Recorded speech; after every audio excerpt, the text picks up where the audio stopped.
सर्वांना नमस्कार. रायगड जिल्हा परिषद केंद्रशाळा नवीन शिवे आमचा इयत्ता 5वीचा वर्ग आज आठवड्याचा उपक्रम सादर करत आहे. आजच्या आमच्या या उपक्रमाचं नाव आहे वाक्यांची वाक्यसाखळी. हो, नाव जरा वेगळंच आहे. नेहमी आपण शब्दांची शब्दसाखळी ऐकलेली आहे, परंतु आज आम्ही खेळणार आहोत वाक्यांची वाक्यसाखळी. हा उपक्रम आम्ही कसा करणार आहोत तर सर्वप्रथम वर्गाचे 4 गट केले जातील. प्रत्येक गटाला एक एक अक्षर दिले जाईल. दिलेल्या अक्षरापासून एक वाक्य त्या गटाला बनवायचं आहे. त्यानंतर त्याच्या शेवटच्या अक्षरापासून दुसरं वाक्य बनवतील. दुसऱ्या वाक्याच्या शेवटच्या अक्षरापासून तिसरं वाक्य बनवतील. तिसऱ्या वाक्याच्या शेवटच्या अक्षरापासून मुलं चौथं वाक्य बनवतील आणि चौथ्या वाक्याच्या शेवटच्या अक्षरापासून मुलं 5वं वाक्य बनवतील. अशा प्रकारे आमची ही वाक्यांची साखळी तयार होणार आहे आणि म्हणूनच आमच्या या उपक्रमाचं नाव आहे वाक्यांची वाक्यसाखळी.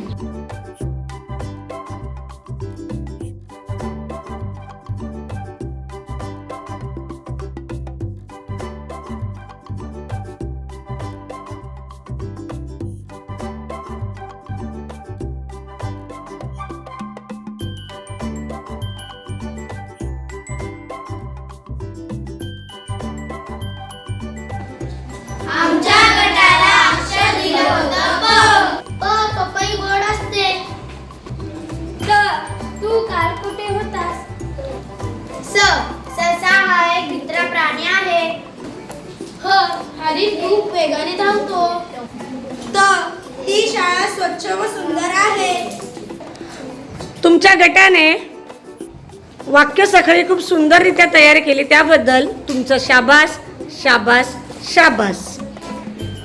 आमच्या गटाला अक्षर दिलेले आहे ग. गुलाबाचे फूल मला आवडते. त.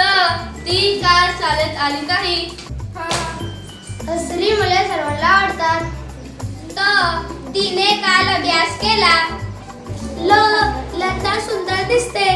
तुमच्या गटाने खूप सुंदर वाक्यसाखळी तयार केली. तुमच्या गटालाही शाबास शाबास शाबास. आमच्या गटाला अक्षर दिलेलं आहे स. स. ससा पांढरा शुभ्र असतो. तू काल कुठे होतीस? स.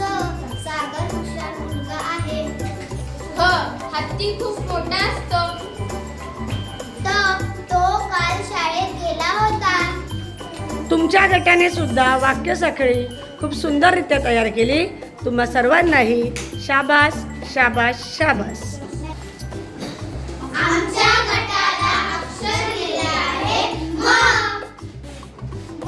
मनीषा काल बाजारात गेली होती. त. ती मुले मैदानात खेळत होती. त.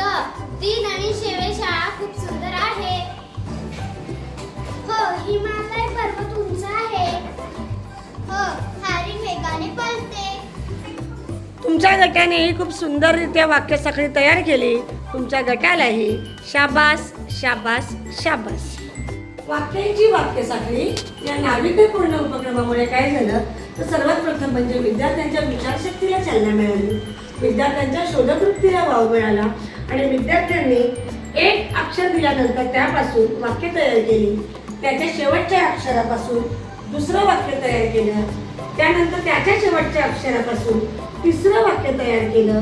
त्याच्या शेवटच्या अक्षरापासून चौथं वाक्य तयार केलं आणि त्यानंतरच्या शेवटच्या अक्षरापासून 5वं वाक्य तयार केलं. म्हणजे विद्यार्थ्यांना वाक्य तयार करण्याचा सराव झाला, वाक्य लेखनाचा सराव झाला, वाक्य वाचनाचा त्यांना सराव झाला आणि अशा प्रकारे या उपक्रमामुळे एक प्रकारे भाषिक कौशल्यांचा विकास होण्यास नक्कीच मदत झालेली आहे.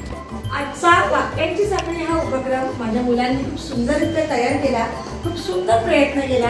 तर सगळ्यांनी एकाच क्लॅप देऊन आपण आपलेच कौतुक